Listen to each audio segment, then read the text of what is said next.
Hello, my name is Fiona and I am part of the SENDIAS team in Wigan. This presentation gives an overview of early years and the support that is available. Chapter 5 of the SEN and Disability Code of Practice 2015, the Code, deals with special educational needs in the early years. The Code applies to all children in early years settings that receive local authority funding. This includes private and independent providers, whether or not they have an EHC plan. The Code emphasises the legal requirement upon early years providers. Early years providers are required to identify and provide support for children with special educational needs and disabilities.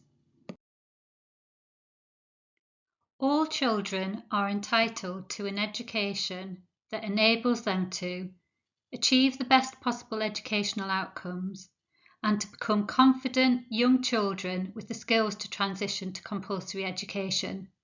They should be able to communicate their own views. The Early Years Foundation Stage, EYFS, is the statutory framework for children aged 0 to 5 years. All early years providers must follow the safeguarding and welfare requirements and the learning and development requirements of the EYFS, unless an exemption from these has been granted. The EYFS framework sets the standard that all Ofsted registered early years providers must meet to ensure that all children learn and develop and are kept healthy and safe. It is important that practitioners who are working with young children recognise emerging difficulties and needs. Practitioners should always consider the view of parents and carers and the children themselves. Early years settings must provide support for children with special educational needs or disabilities. Early years settings should have a clear approach to identifying and responding to special educational needs. Early identification of special educational needs is important as it is widely recognised that providing effective provision at the earliest opportunity improves the long-term outcomes for children. Parents and carers' early observations of their children from birth to 2 years are extremely important. Some needs are identified at birth, especially children with complex developmental and sensory needs. Health assessments enable early identification of a range of medical and physical difficulties, for example via a hearing screening test. Health services, including paediatricians, the GP, and health visitors, should work with the family to help them understand their child's needs and help them to access early support. Health bodies should inform parents that their child has or might have a special educational need and bring the child to the attention of their local authority. Parents and carers should be signposted to support organisations, and all available support should be available on the local authority's local offer.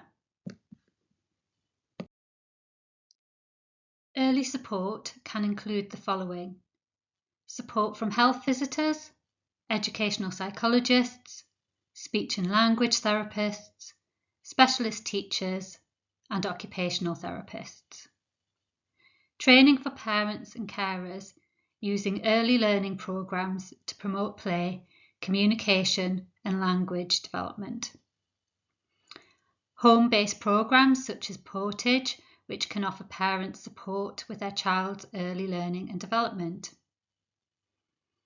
Information about available services and support should be included in the local offer.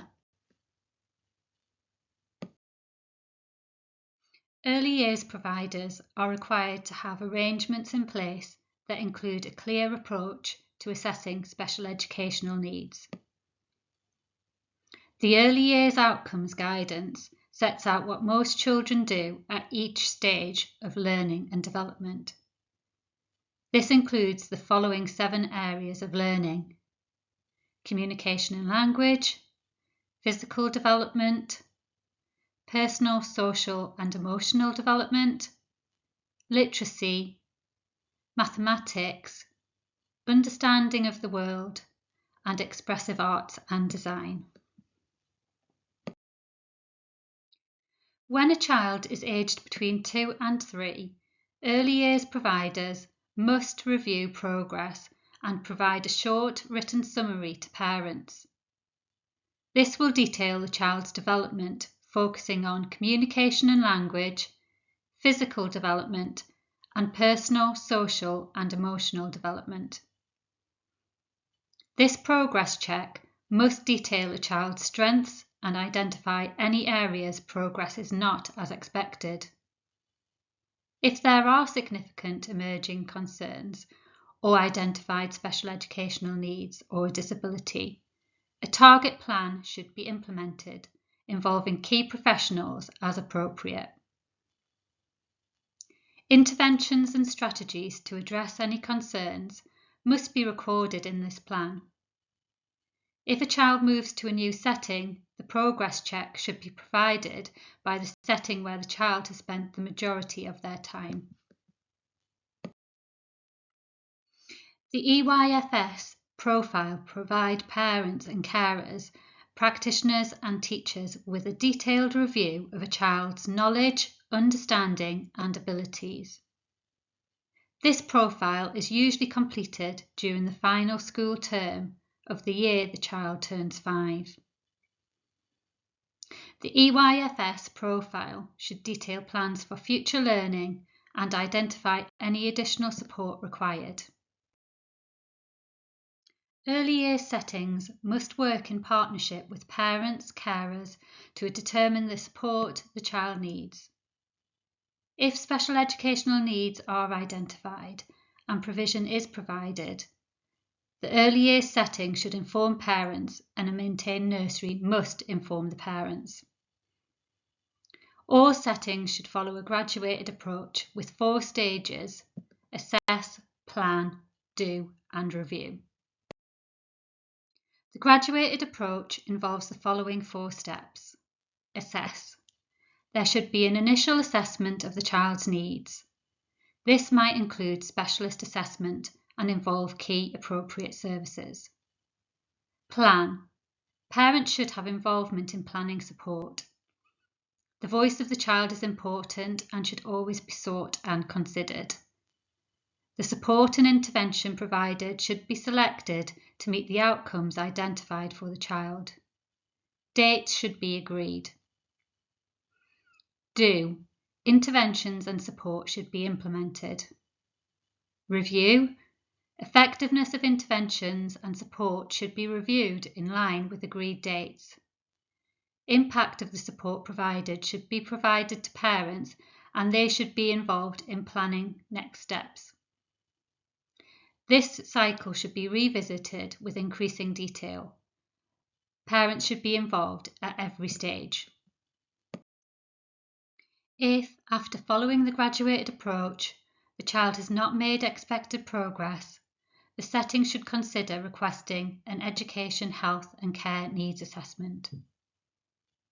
If an EHC plan is in place, this should be reviewed by the local authority at least every 12 months. Special educational needs support should involve planning and preparation for transition to another school or setting. Information on the child's needs should be shared with the new setting. Parents and carers should also be involved in this process. Practitioners must maintain a record of children under their care, as required under the EYFS framework. Records must be available to parents and they must include detail of special educational needs support. Local authorities must ensure that all providers delivering funded early education places meet the needs of children with special educational needs or disabilities. Funding arrangements for early education should take into account the need for appropriate special educational needs support. Early years providers should ensure they are using their funding and resources appropriately to support the progress of children with special educational needs. Thank you for watching.